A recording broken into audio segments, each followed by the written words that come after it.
Shanti. A couple of weeks ago, Baba had said that if you're still being shaken by all the little things that happen in the Brahman world today, have you thought about what's going to happen when there's big upheaval that's going to come in the world? When we understand Baba's knowledge, then we understand that Satyuga is coming, and maybe that's been a big attraction for us. I don't mean the diamonds and pearls and palaces, but the beauty, the harmony with nature, harmony with each other, the divinity. Maybe those are the things that have been very attractive for us. But yet on the other side, on the one side, the beauty of a better world drawing us, and on the other side, we also know that the end of Kali Yuga has to come, and that's not going to happen just sweetly and quietly, and Kali Yuga finishes, and one day we go to sleep and it's Kali Yuga, and next morning we wake up, it's Satyuga. Do you think it'll be as smooth a transition as that? Well, maybe not. And so there's going to be much upheaval that we face, whether it's from our own sanskars, whether it's the settlement of karma with the body in an intense way, whether it's nature coming to us, whether it's the social conditions that we are facing. So it's a lot of upheaval. And Baba's point was, well, you know that's going to happen. And if you're not able to deal with all the things that are going on today and it's causing upheaval, like today Baba said, do you maintain stability in the face of defamation and praise? Somebody's praising you, does it send you flying high? And then next day they stop praising you, or worse, they start defaming you, you come crashing down? Is that the situation? Or is it that if somebody praises and you know that, well, it wasn't you, it was Baba that made it happen, so that's fine. And then if people defame you, again, you take it in your stride, checking yourself to see, well, what is it that has been the cause of this? But you don't let it shake you. You continue to make your effort without any blame or complaint. You just keep moving forward. So how do I get to that point of stability? Not stagnation, there's a difference. So I'm not stuck, but yet I'm deeply rooted like the tree. And so the tree with deep roots, and then the wind and the storms can come and the tree will shake, but the roots are strong and steady, and so the tree will stay upright. It won't come crashing down. So I need to be like this. So there's a whole expression that comes in Hindi that connects up several words, and it's not just because the words sort of go together that it sounds nice, but in fact when you start exploring what it is that's going on, you can see the very deep connections that there are. And I'm thinking of the words, some of you will know the Hindi words, so I'll share the Hindi words with you first. And many of you will recognize them, they're quite familiar. Antarmukhi, inward looking, being introverted. And then economy, English word, but that comes in within the formula. and it's talking about both economy of expenditure, but it's also more than that, talking about economy of thoughts and the economy of my energy, the economy of my time. And then the third word, ek nami, one in my mind, one name. And so what is it that's imprinted on my heart? What is it that's imprinted on my lips? What is it that's visible in front of my eyes? If it's the one, the one, the one, the one, and we'll explore all of these things in a minute, but just sharing that sequence, ek nami, and then ekagrta, concentration. We usually translate that as concentration. And then ek ras, and that's the word we usually translate as stability. And then it actually leads to ekta, unity. And so just exploring these words and seeing that there's definitely a sequence that can bring us to that point of stability that we would like to have in our life. And also, when I'm stable, then it's easy for others to trust me. If there's instability, then you can see that if my mood is here one day and there the next day, people will become a little bit wary and they'll keep their distance. But if they see me stable, ekras, constant, consistent, then it'll be easy for them to have that trust, and it's definitely one of the qualities that's going to allow unity to come. The breakdown of trust is immediately the breakdown of unity, and we can see that too. So take up each one in detail now, but it's very interesting to see the connection of all of these words in sequence and how what it is that Baba would like to see and how it is Baba will be revealed to the world is through all of this. And so first, that stage of turning inwards. In bhakti, they always say that when you meditate, you have to close your eyes. But that's not true. We know that. But I can also see how when you open your eyes, I'm talking about physical energy now, it's energy that's being expended. My attention is out there, my energy is going out there, and of course I'm very open to all the distractions of the world. And so Baba doesn't want us to walk around with our eyes closed, not possible, or even to sit down in a corner and just sit with our eyes closed.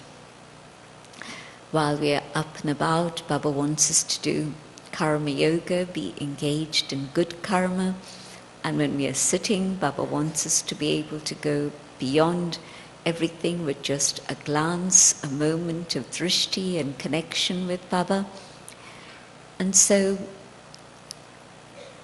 the Jnani Yogi idea that has led to that statement of closing your eyes to the world and not seeing anything, is actually the stage of turning inwards, where I'm not distracted by anything outside, and it means I'm saving my energy and I'm focused inside. Attention on this practice, even for just one day, will show you what a difference it can make.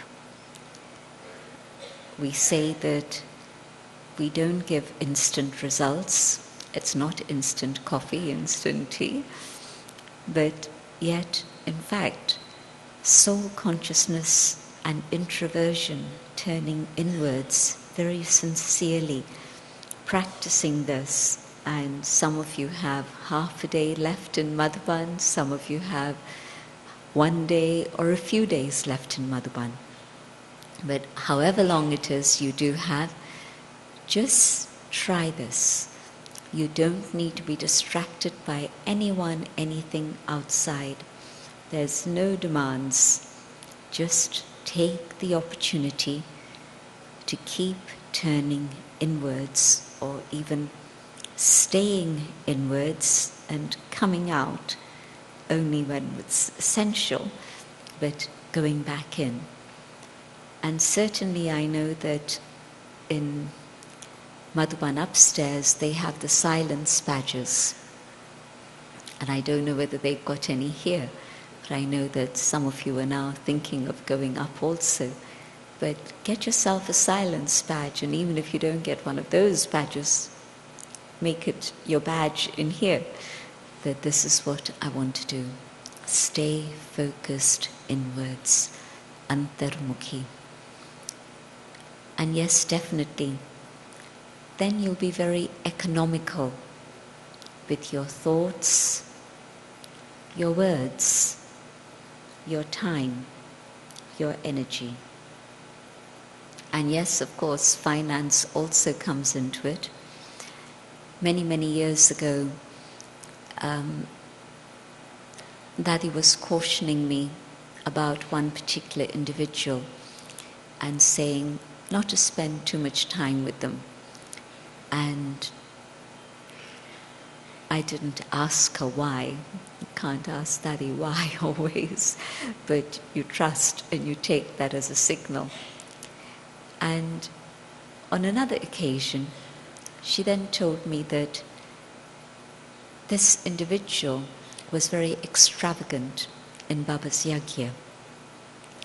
And that meant that that person's foundation of Gyan and Yoga wasn't very deep and strong.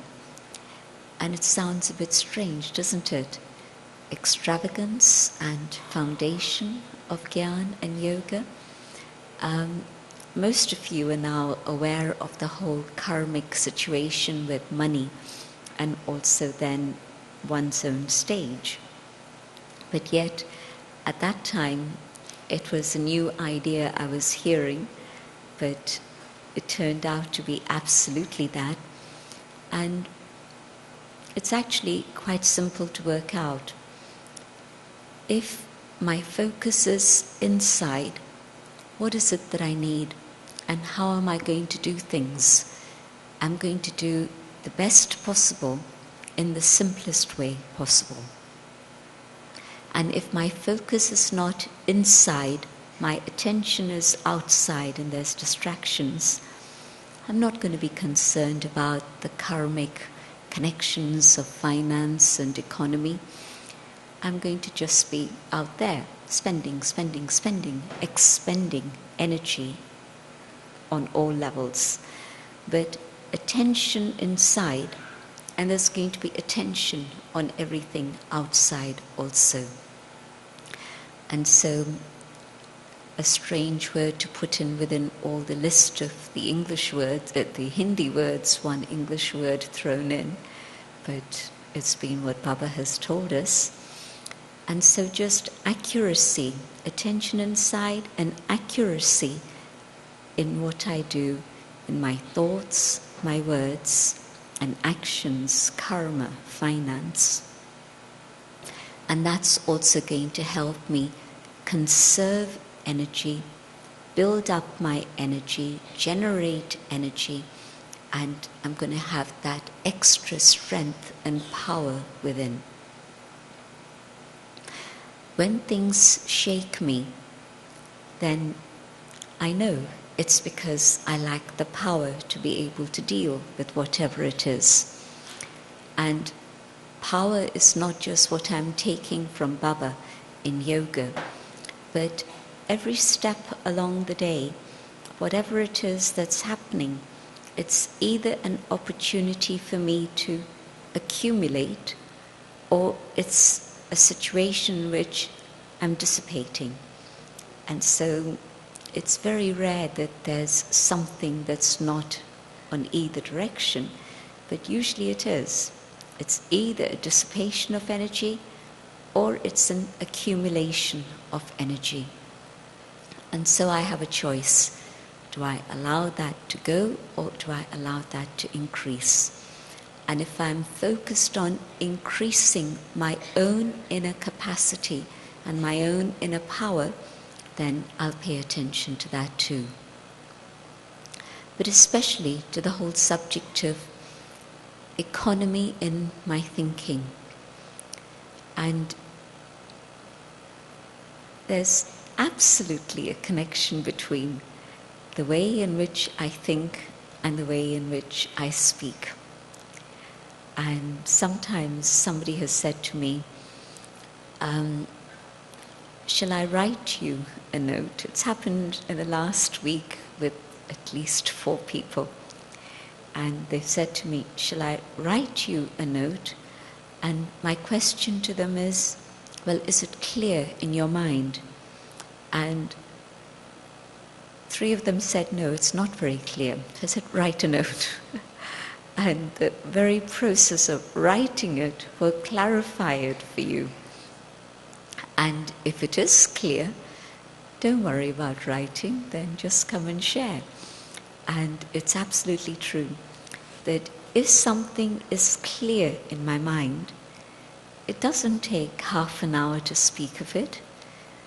It probably takes 3 to 5 minutes, not 30 minutes. And if it's not clear in my mind, then I'll ramble.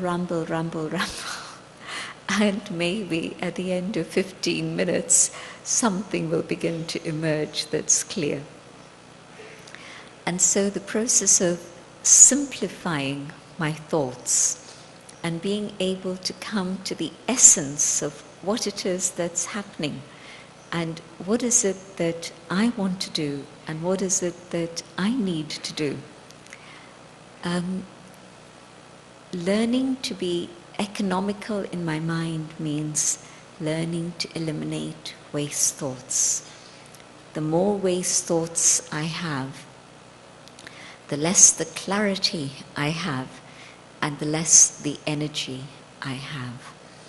And so to be able to move away from expansion and come into essence, and through coming into essence, really having strength to be able to put that thought into practical reality. Within Lokik life, we call it the whole thing about daydreaming. My thoughts go here and there and everywhere, and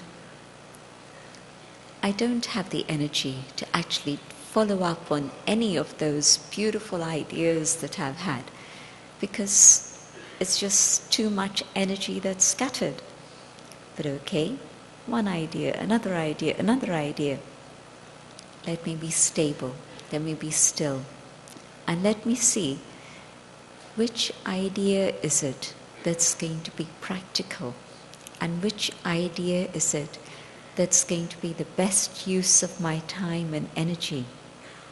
And so, economy in my thoughts, as distinct to not just the aspect of many ideas, but also the aspect of waste thoughts.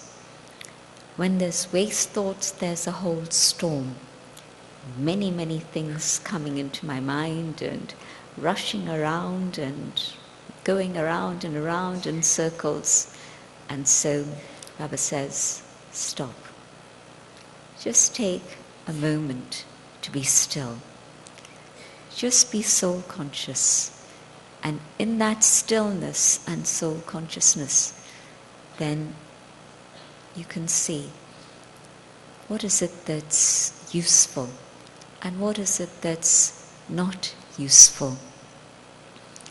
Baba talks about how if you've got a queue of thoughts, then the queue of thoughts is going to make you stand in line. And Daddy shared a very sweet story that some of you may have heard, and she was repeating it a little while ago. And she said how in the days that they came from Karachi to Mount Abu, they were in Bridgecote, in that little cottage that's now turned into a hotel, on top of the cliff. And the government people, the local government people, came to see how many people were staying here, because immediately after the war, everything was rationed and people had to go stand in lines, and not just in Mount Abu, but this was probably a situation in many parts of the world, including probably Britain, London, where immediately after the war everything was still rationed, and so you had to go stand in a line to pick up your ration.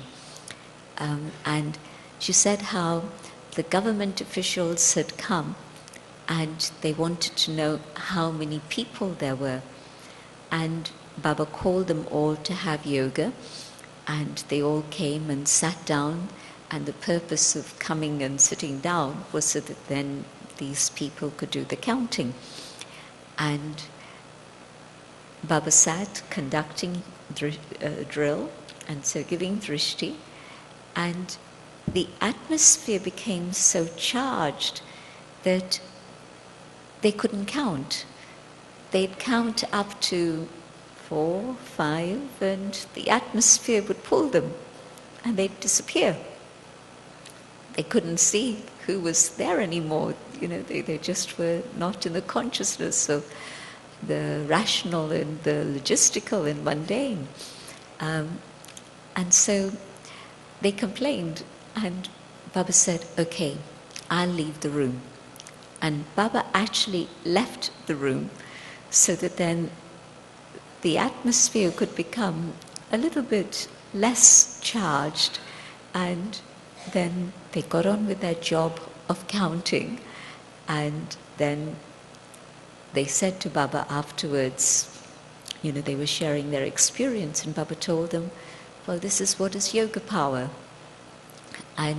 But the yoga power impact was such that they didn't have to go and stand in line to collect their rations.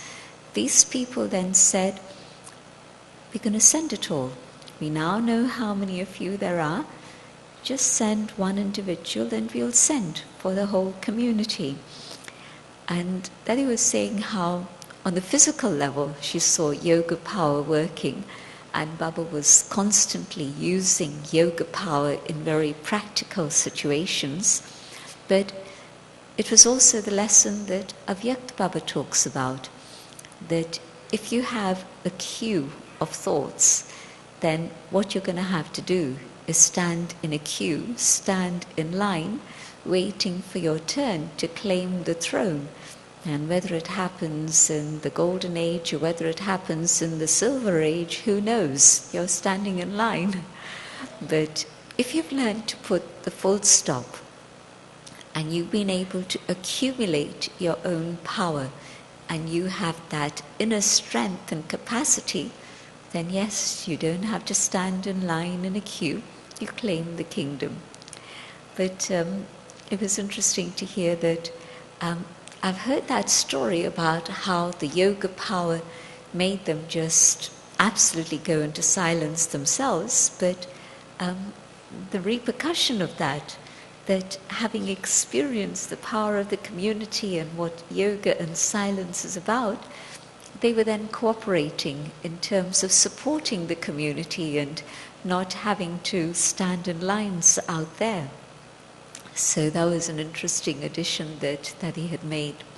So that whole subject of waste thoughts and how, and the other day Baba mentioned how instead of having a full stop, if there's waste thoughts, it can very easily turn into a question mark.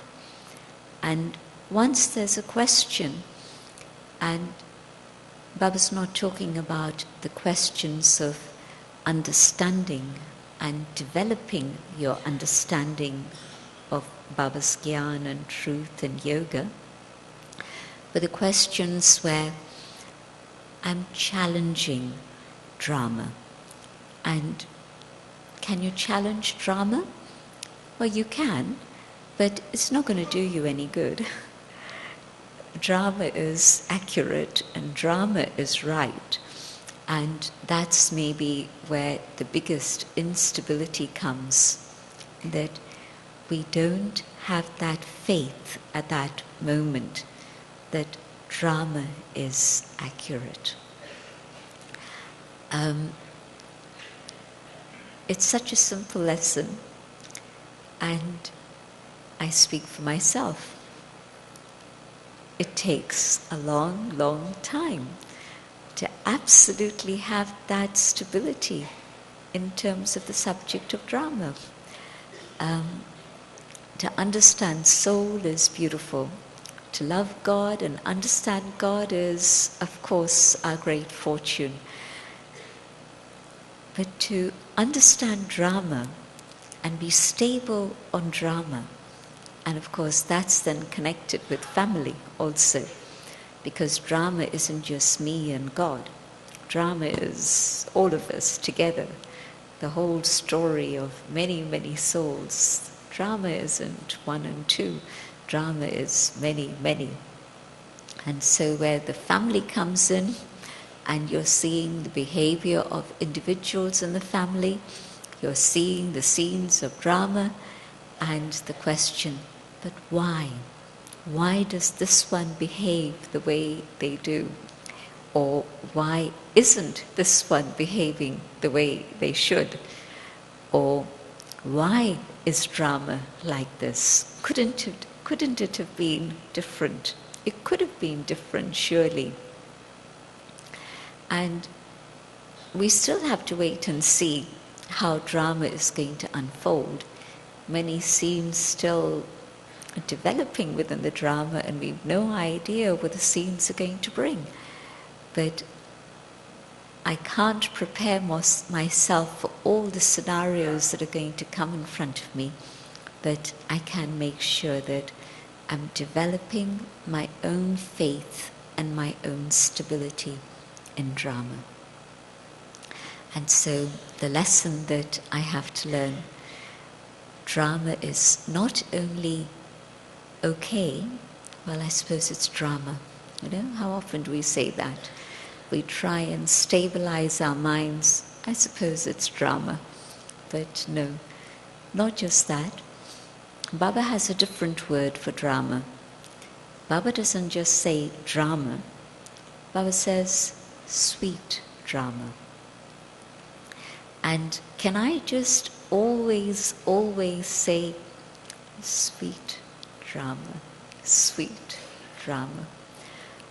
As I'm speaking, I'm realizing that this is the mantra I have to adopt for myself.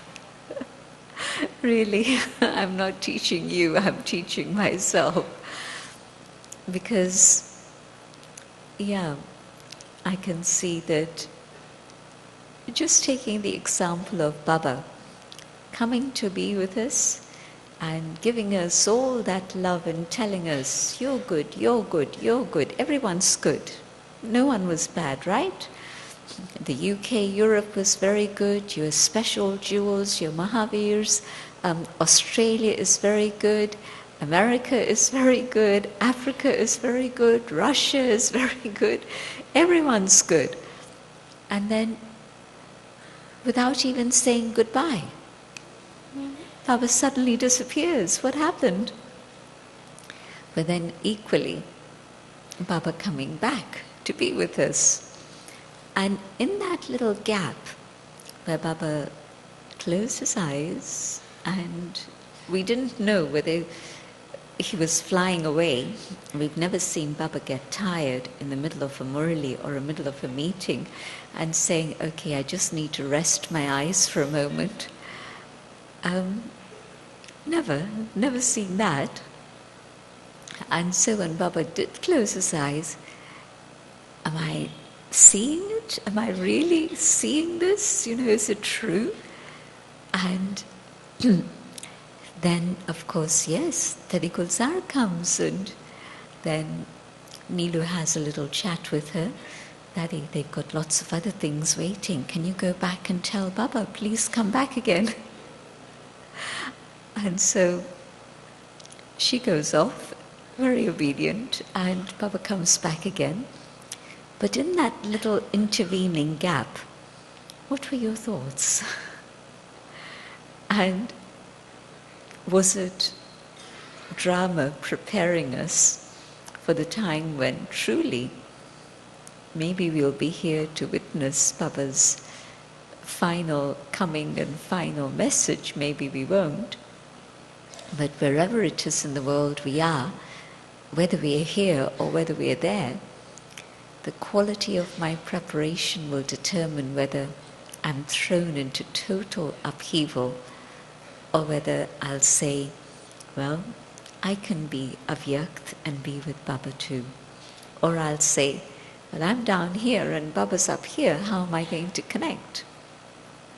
And so it was really a very interesting little test and drill for us in between everything else, just to see what's going on. And so if at that moment, I didn't say sweet drama at that moment, I said, what's going on? And so I think I have to teach myself this new mantra, sweet drama, sweet drama, sweet drama, so that when people are saying things that I'm not comprehending, why on earth are they saying something like this? Or they're doing things that are beyond my understanding. Why are they doing this? Instead of that sort of reaction, I say, sweet drama, sweet drama. And the problem is that probably you can't even say it in words out when they're telling you strange things or doing strange things, because they'll see it as aggression. If somebody's saying strange things and you say, sweet drama, can you imagine their reaction? No, don't try that. But it's a silent mantra inside, just to keep myself on track, very, very stable. And it's also actually an indication of the depth of my faith, because Baba always tells us faith in the self, faith in God, faith in the family, but also faith in drama. It's our big, big subject. And without that faith in drama, stability is just not possible. And so I have to find a way to stop waste thoughts. And you can see also why Baba takes up the subject so strongly. This time Baba put it in a very positive way. Last season, Baba was talking a lot about removing waste, not just last season, but several seasons now. That's been a big theme that Baba's taken up. And this time Baba simply said, increase the power of the mind, increase the stability of the mind, increase the capacity of the mind, so that then the mind is just able to stay connected and stay pure and clean and be an instrument to serve. And it isn't thrown into upheaval by anything at all. And so that stage where there's economy in my thoughts is actually a very, very powerful part of the foundation of stability. And you can see how it's connected with many other factors of spirituality. And so, one word, but it's got a lot that it covers. And then, ek nami,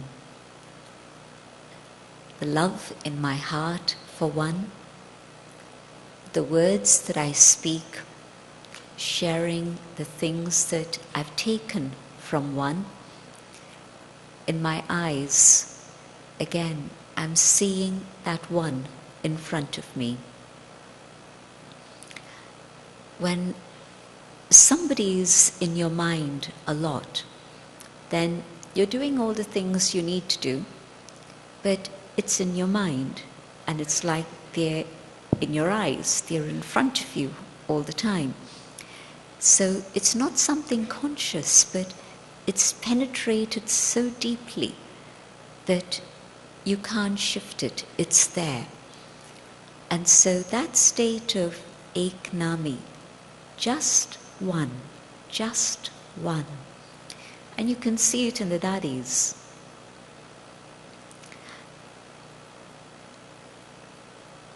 Something very private. Hansa told me early this morning that last night Daddy's sleep was very disturbed, and today she's been totally out of action with fever and infection. But last night Daddy was mumbling in her sleep, and Hansa said she couldn't hear everything, but there were a few things that she did hear.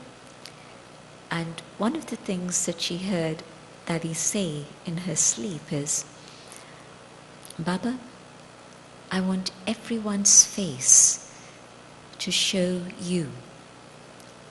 Now, can you imagine how deep is her love for Baba, and how deep is her love for service and her concern? You see, within that one sentence, it's very interesting that her concern is that, "Baba, everyone's face and features should reveal you." It's coming there even in her sleep, through her dreams or through the subconscious that's functioning at that time. It touched me very deeply that should be the level of Daddy's love for Baba, but love for us and love for service. It combines everything, doesn't it? And so, Ek Nami, the one name, the concern of just one, and the glorification of just one.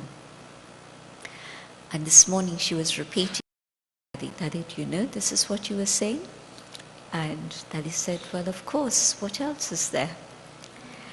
So Daddy wasn't surprised, because that is literally conscious, unconscious, subconscious. That's the only thing that's there in her awareness.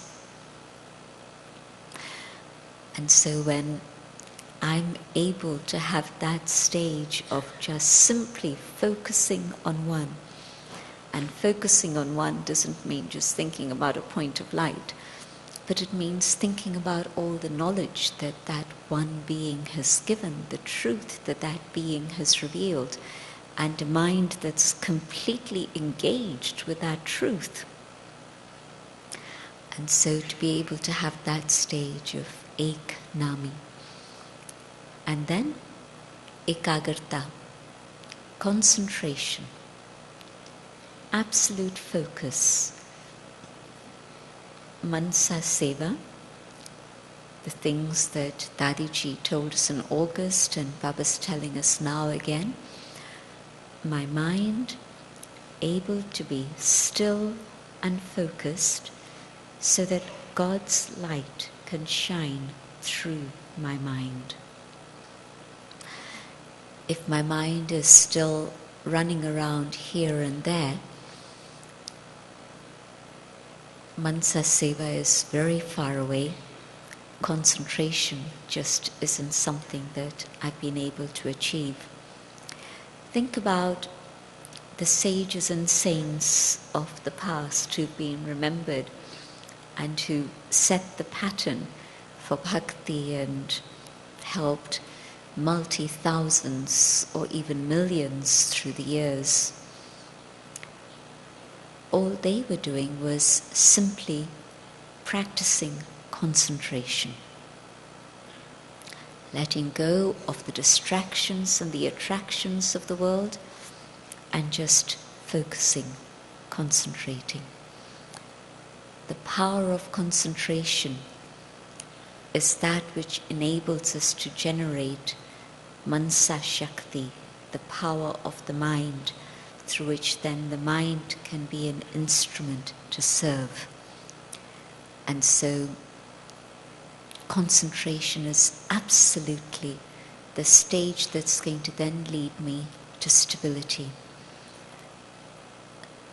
When we're teaching new people yoga, we tell them 1 minute, 3 minutes, 5 minutes. But the same applies to us also. The 1 minute, the 3 minutes in traffic control comes on. And does it take me time to come back to a point of concentration?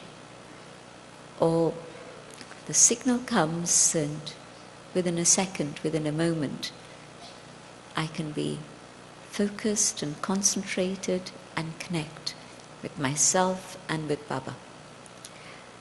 It's a discipline that Baba's given us to help us move forward in this stage. But also, that stage of concentration where I've been using this word moving away from distractions, and I really think that that is what the path of Gyan and Yoga is about. And when Baba talks to us about Maya and all the things that are happening in terms of Maya, or even where the biggest Maya is that we're not able to discern what is Maya, and Maya is then able to penetrate and really catch hold of us.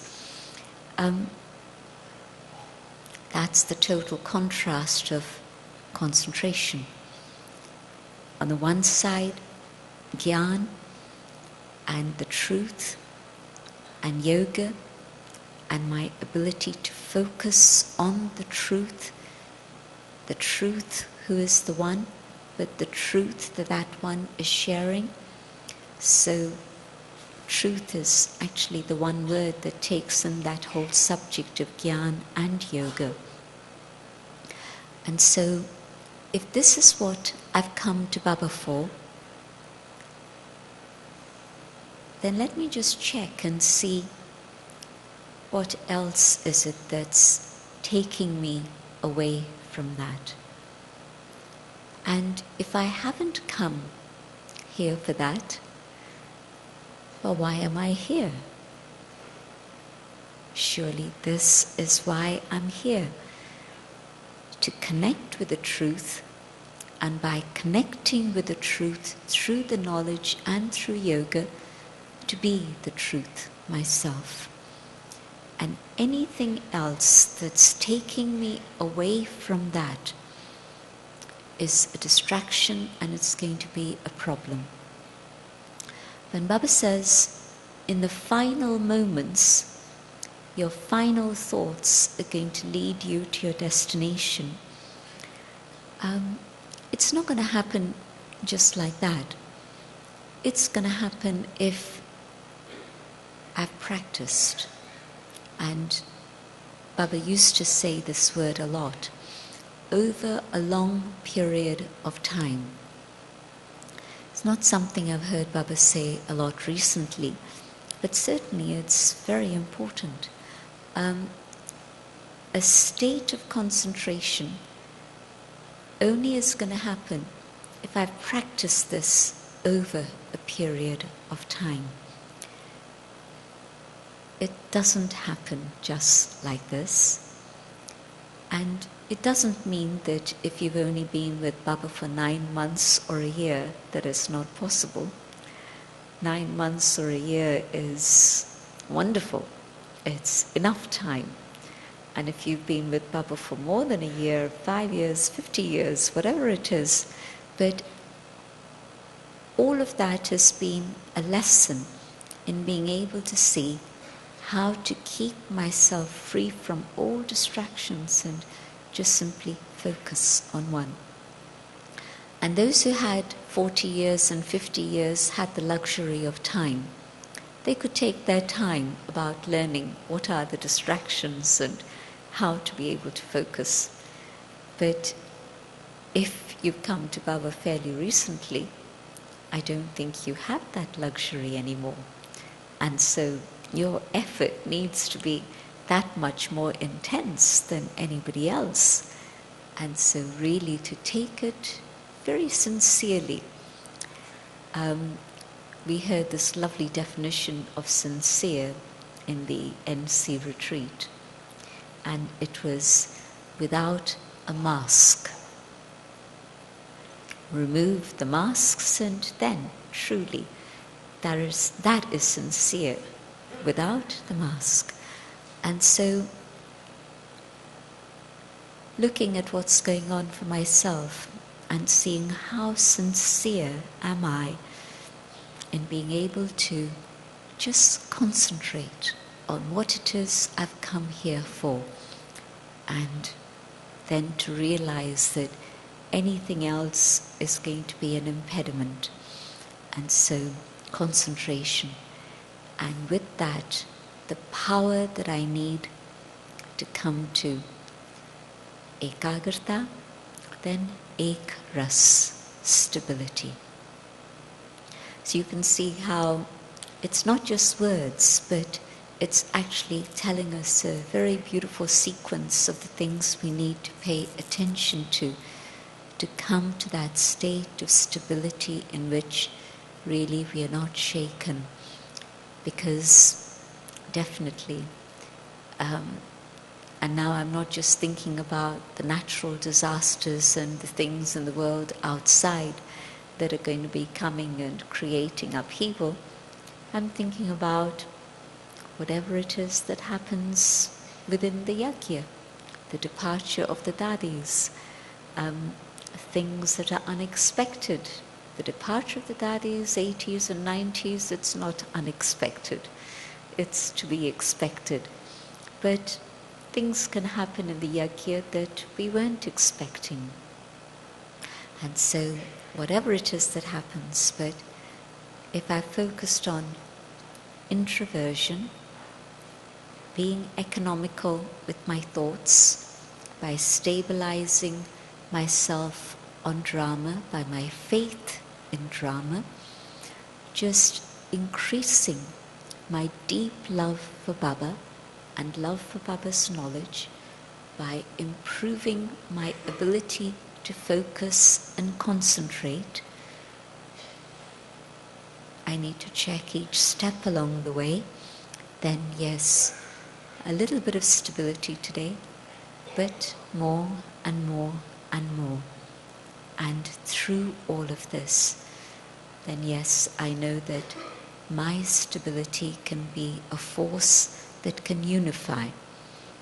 And each one of us practicing stability, and we're able to hold the fortress together and create that fortress that is carrying through the whole family back home and to Satyug. And so our unity is going to carry us home, is going to reveal Baba, is going to be the foundation of Satyug, and the foundation of a kingdom that stays unified for 2,500 years. Amazing. It's actually quite incredible when you think about it. One unified family for all that time. Some of you know how Lokik families work. Some of you don't have connection with an extended Lokik family, but some of you do. Where there's an extended Lokik family especially, the whole question of unity and harmony within the family is actually a bit of a soap opera, because different people want different things and go different ways, and all sorts of things are going on. But even nuclear families, 4 people, and try to think about even watching the same TV program. I remember when it used to be 1 television set at home. Now there's 4 television sets in many homes, so everybody can do their own thing. But my little brother and me used to argue about whether we should have the channel for football or whether we should have the channel for something else. And, 4 people, 2 people, and there's arguments. And a whole kingdom that's going to have absolute harmony and unity for thousands of years. Well, that's the task. And thank goodness it's God's task, but we have to help God. And we have to be the ones who create that unity now. And I can see how the power of unity is that which really reveals Baba. When people see Brahmins coming together, working together, and Madhuban of course, but anywhere else also, a handful of people, and amazing tasks achieved, the power of unity. And so stability is then visible in action through our unity. So I'm glad to have had an opportunity to meet the family as a gathering, because there's been so many different things happening and it's been beautiful to be part of that, but it's also lovely to be with the family in this way. Let's have yoga, and today Daddy won't be coming to join us. You've got used to Daddy coming and joining you every evening, but tonight she won't be. But I'm sure by tomorrow she'll be well and fine. Om Shanti. Good morning, everybody. Om Shanti. We have, this song is especially for thanks for everything here in name of the group. We are from Brazil, Peru, Argentina, Spain. And we will sing this song. Maybe you know the letter and you can sing together. Maybe you don't know the lyrics and you can sing it together if you want. Ready? Go. Ready. Ali, ó. Olha lá. O micrófono.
Here's a little song I wrote.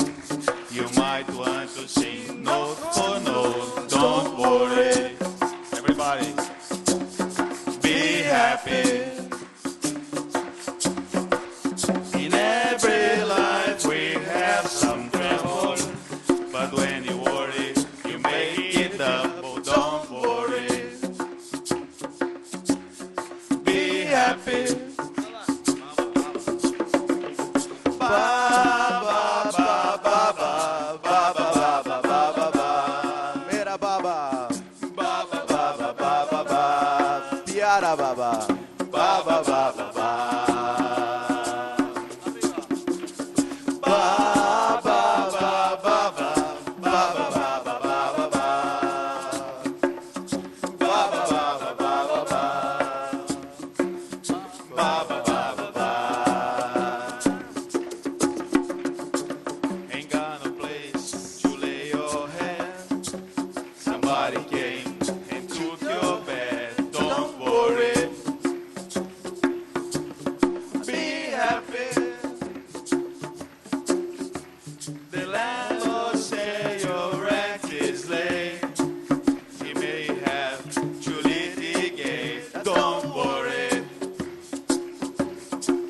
Be happy.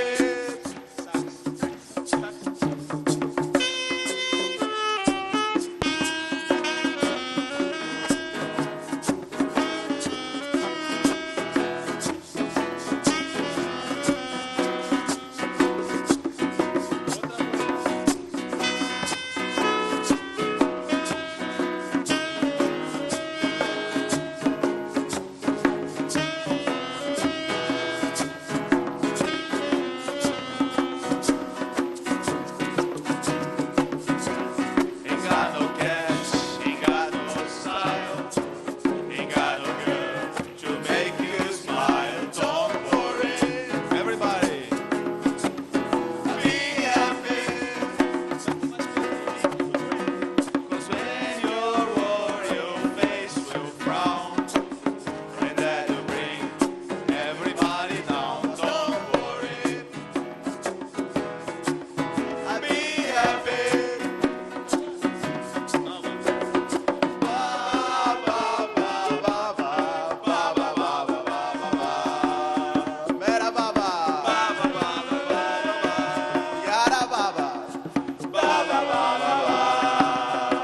Hey brothers, come on brothers.